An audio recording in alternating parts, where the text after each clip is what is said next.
18 বছর 3 মাসে আমার বিয়ে হয়ে গেল। বরের তখন 21।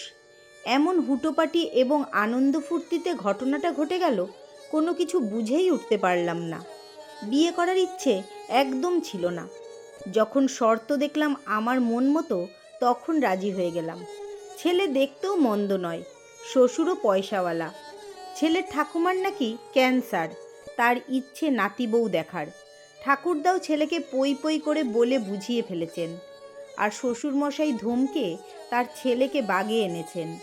এক কথায় বলতে গেলে বিয়েতে ছেলে যেমন রাজি নয়, তেমনি আমিও ছিলাম না। তবু বিয়ে হয়ে গেল, তবে আনুষ্ঠানিক বিয়ে না, রেজিস্ট্রি ম্যারেজ। ঠিক হলো আমার যখন ইচ্ছে এবং ছেলের যখন ইচ্ছে, তখন আনুষ্ঠানিক বিয়ে হবে এবং আমি শ্বশুরবাড়ি যাব, আগে নয়। ছেলে কানপুরে না কোথায় ইঞ্জিনিয়ারিং পড়া স্থগিত রেখে রেজিস্ট্রি করতে এসেছিল। রেজিস্ট্রির দিন ছোকরা একটিও কথা বলেনি আমার সঙ্গে, আমিও না। তবে সবচেয়ে আশ্চর্যের, ওই দিনই সে বিকেলের ফ্লাইটে আমায় ফেলে চলে গেল। তার নাকি সেমিস্টার পরীক্ষা আছে। শ্বশুর শাশুড়ি আমার বাবা মা হল্লা করে আমায় নিয়ে চলল আমার দাদা শ্বশুরের বাড়ি। সে এক অজ পাড়াগা, বর্ধমান স্টেশন থেকে সাধনপুর হয়ে অনেকটা ভেতরে। আমায় দেখতে অনেক লোক এলো। সবাই বলল, বউ বেশ সুন্দরী, বেশ মানাবে পুলকের সাথে। যে বাড়িটিতে আমাদের আনা হলো তা দেখে চমকে উঠলাম। উরি বাপরে, এ গ্রামের মধ্যে এত বড় বাড়ি! নিশ্চিত এরা একসময় জমিদার ছিল। ঠাকুমা শাশুড়ি আমায় দেখে খুব খুশি। সে একটা বড় গয়নার বাক্স আমার হাতে দিয়ে বলল, আমার সব কিছু তোকে দিয়ে গেলাম, যত্ন করে রাখিস। আর শোন, তোর শাশুড়ি কিন্তু খুব ভালো মানুষ, ওনার মনে দুঃখ দিস না। শাশুড়িও আমায় অনেক কিছু দিলেন, শ্বশুর দিলেন, পুলকের ঘর ঘুরিয়ে দেখালেন। শেষে শর্ত মতো সন্ধেবেলা আমরা কলকাতা ফেরত এলাম। যেন ঝড়ের গতিতে একটা ঘটনা ঘটে গেল জীবনে। কিন্তু দুদিন পরেই মনের মধ্যে শুরু হলো মারাত্মক উৎপাত। উৎপাত বলে উৎপাত। এতদিন বালিশে মাথা দিলে ঘুম পেত, এখন দেখি ঘুম হয় না। অর্ধেক রাতে বিনা কারণে ঘুম ভাঙে। সেই কানপুরিয়া ছেলের কথা মনে পড়ে। ও মা, মাসখানি পরে দেখি ভেতরে ভেতরে রাগ হচ্ছে। খাবার খেতে ইচ্ছে করছে না, স্কুল যেতে ইচ্ছে করছে না, বই পড়তে ইচ্ছে করছে না, খালি জানলা দিয়ে চেয়ে থাকতে মন চাইছে। এলোমেলো ভাবনা ঢুকছে মনে। শর্ত চাপিয়েছিলাম, ছেলে ফোন ফান করতে পারবে না, আমিও করব না। যা হবার সব আনুষ্ঠানিক বিয়ের পর। কদিন পরে দেখি ভাত তেতো লাগে, তরকারি তেতো লাগে, বার্গার, পিৎজা, রসগোল্লা, চিনি সব তেতো লাগে। বই পড়তে গেলে বইয়ের মধ্যে কার যেন আবছা ছবি দেখি। ছবিটা ঠিক চিনতে পারি না, কিন্তু দেখি। ভাবলাম নিশ্চিত মাথাটা গেছে, নয়তো কিছু একটা রোগে ধরেছে। স্কুলে বান্ধবীরা ইয়ার্কি করতে শুরু করলো, কিরে কি হলো বল, বরের ছবি দেখা ইত্যাদি। ছবি নেই তো কি দেখাবো, থাকলে আমিও দেখতে পারতাম। এখন তো ছাই দেখতে ইচ্ছে করছে। যে লোকটাকে কদিন আগেও চিনতাম না, জানতাম না, তার জন্য মনের মধ্যে ঝড় উঠে যাবে কে জানতো। মা সম্ভবত ব্যাপারটা আজ করতে পেরেছেন। ঠিক মতো খাচ্ছি না, সময় মতো ঘুমাচ্ছি না, আগের সেই চঞ্চলতাও নেই।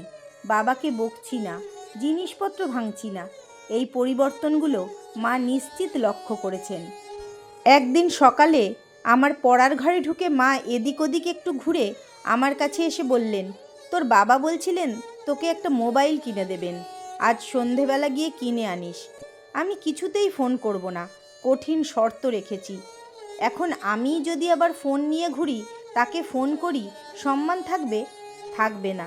তাছাড়া ফোন করার দায়িত্ব তো আগে আমার নয়, তার। সে তার বউকে এক আধবার ভুল করে ফোন করতেই পারে, ছেলেরা সেটা করেও। সে যখন করছে না, তখন আমিও কঠিন হয়ে বসে থাকবো। কঠিন হয়ে থাকবো, মুখে বলা এক, কাজে করে দেখানো কঠিন। কঠিন মানে খুব কঠিন, অনেক কঠিন। একদিন আবিষ্কার করলাম, টেবিলে বসে বই না পড়ে একা একাই হাসছি। আসলে এতক্ষণ কার সঙ্গে যেন কথা বলছিলাম। সে আমায় অনেক হাসির কথা বলছিল, কিছু একটা খারাপ ইঙ্গিত করছিল। লজ্জাও মনে হয় পেয়ে গেছিলাম অনেকটা। আরেকদিন মা দরজায় ঠক ঠক করে বাইরে থেকে জানতে চাইলেন আমি ভেতরে কার সঙ্গে কথা বলছি। আসলে কথা বলছিলাম একটা পুতুলের সঙ্গে। পুতুলকে জিজ্ঞেস করছিলাম সে কবে আসবে, আমার কথা তিনি ভাবছে কি না, নাকি একেবারে ভুলে গেছে। মাকে সত্যি কথাটা বলতে পারলাম না, মিথ্যে করে বললাম বই পড়ছিলাম। আসলে তো বই পড়ছিলাম না। মাও বোধহয় বাইরে থেকে তা বুঝতে পেরেছেন। একদিন অলস দুপুরে মনে হলো কানপুর কত দূর, অত দূরে পড়তে যাবার দরকার কি, বেশি পড়ে লাভ কি, তার চাইতে আমার সামনে বসে থাকুক, আমার সঙ্গে গল্প করুক। দূরে বোকারা পড়তে যায়। প্রায় 3-4 দিন স্কুলে যাই না, যেতেও ইচ্ছে করে না। স্কুলে বড় গোলযোগ, মেয়েরা অনেক হল্লা করে, মনোযোগ নষ্ট করে দেয়, অনেকক্ষণ ধরে কিছু ভাবা যায় না। আজ মা জোর করে স্কুলে পাঠালো, বলল ফেল করলে পুলকের সম্মান নষ্ট হবে, শ্বশুর শাশুড়ি দুঃখ পাবে। পুলকের কথা শুনে মেজাজ চড়ে গেল। যে একটা ফোন করতে পারে না তার সম্মান থাকার দরকার নেই। এবার গরমের জন্য সকালে স্কুল হচ্ছে। দিদিমণিরা বলছিলেন দীর্ঘদিন পর এমন মর্নিং স্কুল। অনেক কষ্টে স্কুলের মেন গেট পর্যন্ত এসেছি, এখনো চোখ থেকে ঘুম যায়নি। মনে হচ্ছে এখানেই আবার শুয়ে পড়ি। স্কুলের মেন গেটের পাশে একটা ছোট্ট গলি। হঠাৎ মনে হলো সেই গলি থেকে কে যেন হাত নেড়ে নেড়ে ডাকছে। হাতে একটা সুন্দর ফুলের মালা। এতদিন স্কুল করছি, কোনোদিন ওইখান থেকে কেউ ডাকেনি। ছেলেরা এত কাছে আসতে সাহস পায় না, গেটে দারোয়ান থাকে।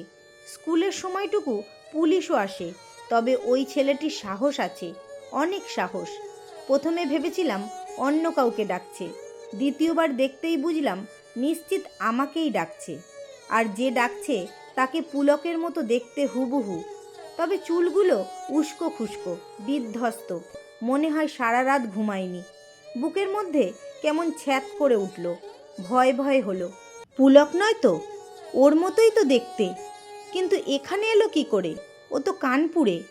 কিছুতেই স্কুলে ঢুকতে পারলাম না, পা ওই দিকে গেলই না। শুধু মনে হলো যদি পুলক হয়, ওর ডাকে সাড়া না দিয়ে যদি কাছে না যাই, নিশ্চিত রেগে যাবে।